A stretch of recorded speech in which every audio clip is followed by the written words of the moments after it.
Hello গাছপ্রেমী ভাই বোনেরা, আশা করি সবাই ভালো আছেন। বাগানে লাউ, করলা, সিম এই জাতীয় সবজির চাষ করতে হলে এবং সেই গাছ থেকে বেশি বেশি ফসল পেতে হলে যে কাজটি করতে হবে সেটি হচ্ছে বাগানে এই সমস্ত গাছের পাশাপাশি প্রচুর পরিমাণে ফুলের চারা রোপণ করতে হবে। কারণটা কি? কারণ হচ্ছে আপনার বাগানে যখনই ফুল গাছ থাকবে দেখবেন ভ্রমরের আনাগোনা ততটাই বেশি থাকবে। আর আমরা জানি বাগানে বেশি বেশি ভ্রমরের আনাগোনা মানে হচ্ছে প্রাকৃতিক উপায়ে পরাগায়ন। তো বেশি ফসল পেতে হলে আপনাকে অবশ্যই কিছু ফুলের গাছ বাগানে লাগাতে হবে। তো আমি আজকে বেশ কিছু ফুলের গাছ বাইরে দেব। আমি হ্যাঙ্গিং বাস্কেটে অলরেডি অনেক পিটুনিয়া লাগিয়েছি, তো সেগুলো থেকে ফুল চলে আসছে। তো এখন আমি যেটা করব, এই যে হ্যাঙ্গিং বাস্কেটগুলো বাইরে দেওয়ার জন্য আমার তিনটি আমি ব্রাকেট নিয়ে এসেছি। তো এই ব্রাকেটগুলো এই ওয়ালে লাগানোর চেষ্টা করছে, কিন্তু এই ওয়ালটা মানে এই ব্রিকটা এত শক্ত যে কিছুতে আমার হাজব্যান্ড এটা হোল্ড করতে পারছিল না। তো এই যে দেখুন বিভিন্ন ধরনের ব্রাকেট আমি নিয়ে এসেছি। এটা হচ্ছে বাটারফ্লাই ব্রাকেট, আবার কিছু আছে বার্ড ব্রাকেট।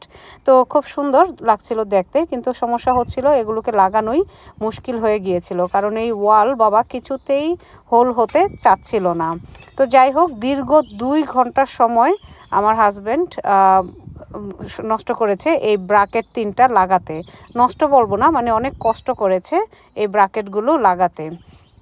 তো আপনাদের কাছে একটা রিকোয়েস্ট, আপনারা যারা সবজি চাষ করতে চান প্লিজ কিছু ফুলের গাছ লাগান। বিশেষ করে যদি আপনারা সানফ্লাওয়ার লাগাতে পারেন, গাঁদা ফুল লাগাতে পারেন তাহলে ভালো, কারণ এগুলি হলুদ টাইপের ফুল। যে কোনো ফুল লাগালেই হবে, কিন্তু সানফ্লাওয়ার আর গাঁদা ফুল লাগালে বেশি ভ্রমর আসে।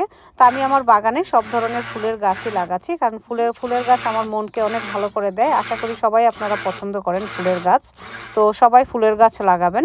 তো এই পাশটাতে আমি 3টি হ্যাঙ্গিং বাস্কেট দেব, আর ওই পাশে অলরেডি আপনারা দেখতে পাচ্ছেন আমি হ্যাঙ্গিং পটগুলো দিয়ে দিয়েছি। তো হ্যাঙ্গিং পটের মধ্যেও অনেক সুন্দর সুন্দর পিটুনিয়া চলে এসেছে। আর এই যে এখানে 3টি দেখতে পাচ্ছেন হ্যাঙ্গিং বাস্কেট, এগুলোকে এখন সেট করা হয়ে গেছে। তো দেখতে খুবই সুন্দর লাগছিল। কিছু কিছু ফুল এসেছে, আর কয়েকদিনের মধ্যে সবগুলো ফুলই চলে আসবে এবং আশা করছি আমার বাগানটা একটি অপরূপ দৃশ্যে পরিণত হবে। তো সেই দৃশ্যটি দেখার জন্য আমি অধীর আগ্রহে বসে আছি এবং আপনাদেরকেও আমি দেখাবো পরবর্তী ভিডিওতে। তো আপনারা প্লিজ আমার চ্যানেলটাতে চোখ রাখবেন, আর আপনারা যদি আমাকে সাপোর্ট না করেন তাহলে আমি কোনো উৎসাহই পাবো না গার্ডেনিং করতে। প্লিজ প্লিজ প্লিজ আপনারা একটি হলেও লাইক দিয়ে যাবেন, আর পরবর্তীতে আমি আরও সুন্দর সুন্দর ভিডিও আপনাদেরকে উপহার দেব। তো আজকের মতো এই পর্যন্তই। সবাই ভালো থাকবেন, সুস্থ থাকবেন, বেশি করে পানি খাবেন, এক্সারসাইজ করবেন। এটাই হচ্ছে আমার এই ভিডিওর একটি ছোট্ট টিপস সবার জন্য। তো আজকের মতো এখানেই বিদায় নিচ্ছি। ধন্যবাদ।